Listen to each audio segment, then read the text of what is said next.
Hello everyone, this is Anil Thomas, and in this video I'm going to talk about one of the exposure compensation controls called shutter speed. A shutter is a small device that is there in front of your camera sensor. It acts like a curtain. It all gets open and gets closed when you click the camera button.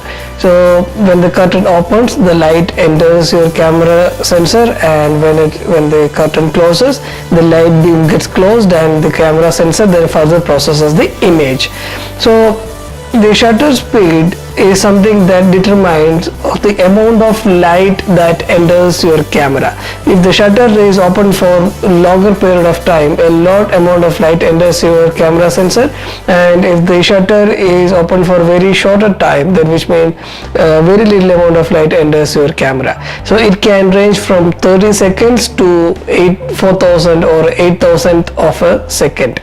And if you use a device called shutter release, it can do even further, which means more than 30 seconds as well. You can use a high shutter speed if you want freeze a particular motion. Say for example, you are taking a photograph of a sports event or an action, then if you want to freeze that particular motion, you need to use a high shutter speed, which means it can range from at least 400 to 3000 of a second. This range can probably or possibly freeze almost every action. So the downside will be it will not be able to capture a lot amount of light, so you will have to compensate the light by either opening up your aperture or bumping up your ISO. So what happens is when you increase the ISO, it can possibly cause more noise as well. So this is when you need to use the high shutter speed. A low shutter speed helps your camera to capture more light, which means if you're taking a photograph in a low light situation, then lower shutter speed will let more light to hit the camera sensor, and your camera will be properly able to take the picture in a low light situation.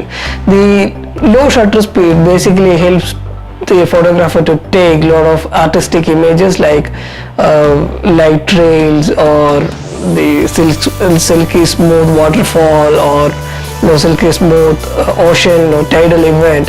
All these can be possible by using a very low shutter speed. So very low shutter speed can vary from 30 seconds to say half second or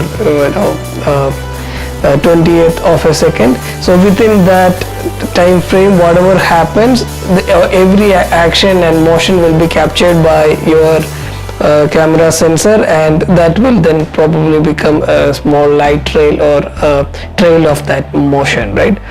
So if you want to take waterfall, and if you need the silky smooth waterfall, you need to use a lower shutter speed. And if you need the movement of a cloud, or if you need the movement of your the tidal motion, use a small shutter speed and you will get that in an artistic way. So the problem then will be the more amount of light will ruin your image as well sometimes because of overexposure.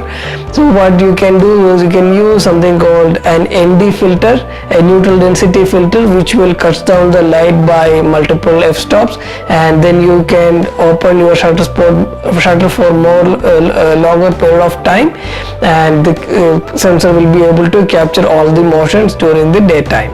So there is a mode called S, which is shutter priority mode in every camera. In Nikon it is denoted with the alphabet S, and in the Canon camera it is